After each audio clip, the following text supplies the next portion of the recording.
the running for the Premiership title. With Chelsea's latest good form and Arsenal's recent taste for finishing a man down, an explosive tie was on the cards. How wrong? The first half passed with hardly a chance at goal, until out of nowhere Patrick Vieira controlled badly and gave Frank Lampard the chance to put Chelsea 1 up in 23 minutes. Wenger had lost his Christmas cheer. The team talks and Ray Parlour's replacement with Giovanni Van Bronckhorst at half-time had an effect, because the second half was a different affair. Thierry Henry with Arsenal's first real chance. Once again today it was down to the remarkable character of the team, who could make it maybe a more physical game in the second half and could win more fights, and from there we got the goals. The fights were to come, but first a towering header from Sol Campbell made things all square. Robert Pires's corner and Campbell's first goal for Arsenal since his summer move from Spurs. Takes you need a fighting spirit to get at the games, you know, when they're hard, going 10 men, or if it's a difficult game. So, yeah, the spirit's good. The referee may have missed Vieira dishing it out to Jimmy Floyd Hasselbank, but punishment soon came in the form of Graham Lasso. The melee must have concerned Wenger that he'd get a man sent off again.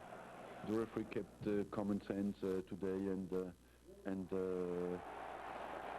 well, but I didn't really see the challenger, because I was far and after was all the players around, but we'll see it on the tape. The winner came on 71 minutes. Sylvain Wiltord, who'd come on as a substitute just minutes earlier, mopped things up from the edge of the box.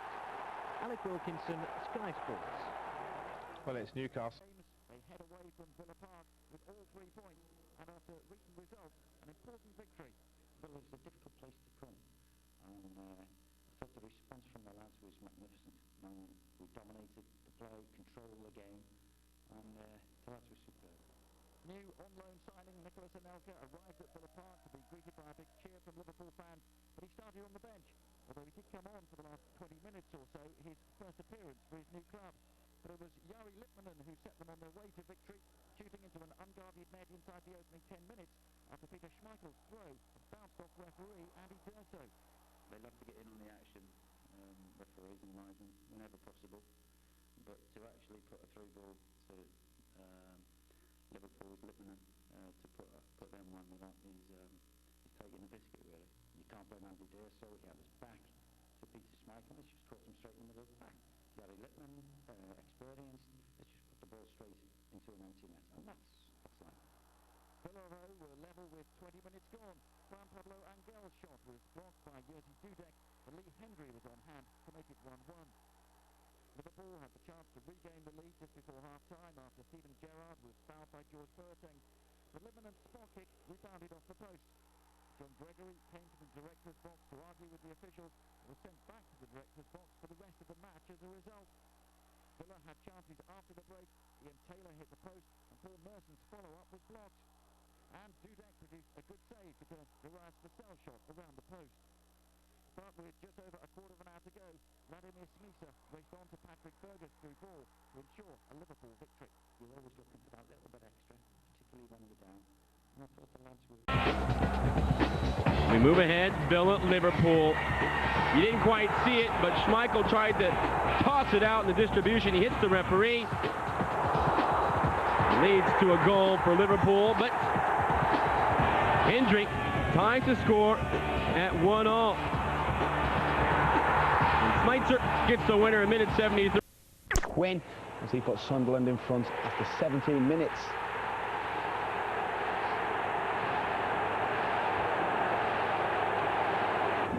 Having broken the drought, he added another goal before half-time, flicking home the cross from Julio Arca. And then Kevin Kilbane made it 3-0 in the closing stages against the Blackburn side, reduced to 10 men after Craig Short had been sent off. Well, Peter, congratulations. Probably one of two strikers at the Reebok, Robbie Fowler with his second hat-trick of the season, and Michael Ricketts missing for Bolton, and with him their only real chance of a goal. It didn't take Fowler long to get his third Leeds goal since arriving from Anfield, 72 seconds in fact, calmly finishing past Jaskalainen. Fowler made it 2 for him and for his side on 16 minutes. Viduka more than pleased to be the provider as his partner settles quite nicely into life at Leeds. The first one I was sort of done with the edge of the box, and I think a foot lower, and it was the perfect goal. But the penalty, I think that the least said about that, the better. But the third one, it was nice. Alan Smith played us through, one on one with the keeper. I've had a better look, but I think I've deserved that anyway. So it was nice to see that one going. Bolton had plenty of the possession, but Sam Allardyce may need to bring in another new face if his side's hard work in the first half of the season isn't to be wasted. You've got to work within the constraints of what you've got, and that makes life very difficult. Now is a time where it's more difficult to find the player you want. 5 or 6 weeks ago it was a little bit easier. People were more willing. Now as it tightens up, it's more difficult. His opposite number at Ellen Road, though, was delighted with the performance, especially after the manner in which they lost at home to Newcastle. Well, we played really excellent against Newcastle, and you're 3-1 up. You should have killed the game off. That's where they've got to learn. That's where they're young still. They can play on the big stage, but as years go by, they'll learn how to, with experience, kill teams off. Sideline yet again, and while Beckham Free United may have been doing the business, it was Everton who sparkled early on. Scott Gemmell's pile driver pushed over by Barthez. And David Unsworth blazing wide when it was almost easier to score. United though began to kick, Veron not that far away. And with Sir Alex clearly determined to enjoy his last Christmas in the Premiership, the champions turned up the heat, with Simonson rather lucky to block Solskjaer's effort. And Mr. Roy also claimed handball on the far post, but it looked a good decision by the referee. United still looked a little suspect at the back, with a scissor kick from Joe Max Moore nearly deceiving Barthez just before the break. United waited until 10 minutes into the second half to bring on their biggest asset, and Everton continued to threaten a shaky United defence. Uriah Rennie turning down a handball appeal as Gemmell shot straight at Neville. But inevitably it was substitute Beckham who laid on United's winner. And what a header from Ryan Giggs. In fact, Giggs repaid the favour before the final whistle, carving out Ruud van Nistelrooy's 18th goal of the season. United back in the chase. Pete Barclay, Sky Sports. The cross was headed in by Marcus Bent.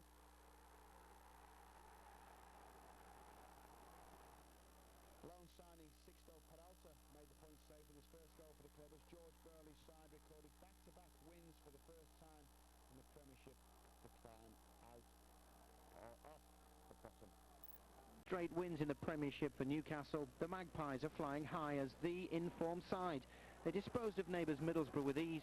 Alan Shearer opening the scoring and lifting the Geordies back to the top.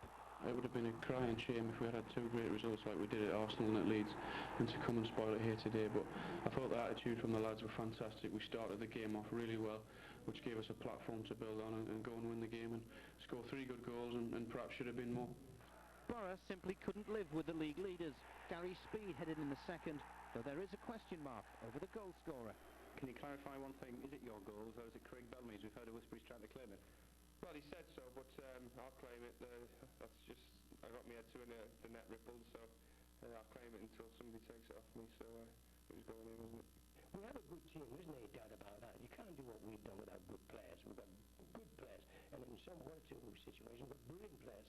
But the teams above us, I'm not used to saying that. The teams below us now are still dangerous, have quality. You've seen their results today. I was hoping that today the results would go our way, and they haven't. Man United, Leeds United, Liverpool, Arsenal have all won. But they'll be saying that about us. We just have to chip away, keep going. Frenchman Olivier Bernard came on to score with his second touch. His first, not bad, set up his 81st minute strike and condemned Borough to their 3rd successive defeat. Highlights. We begin with the leaders, Newcastle. Alan Shearer able to roll that one home in minute 29. Shearer finding his form once again for the Magpies.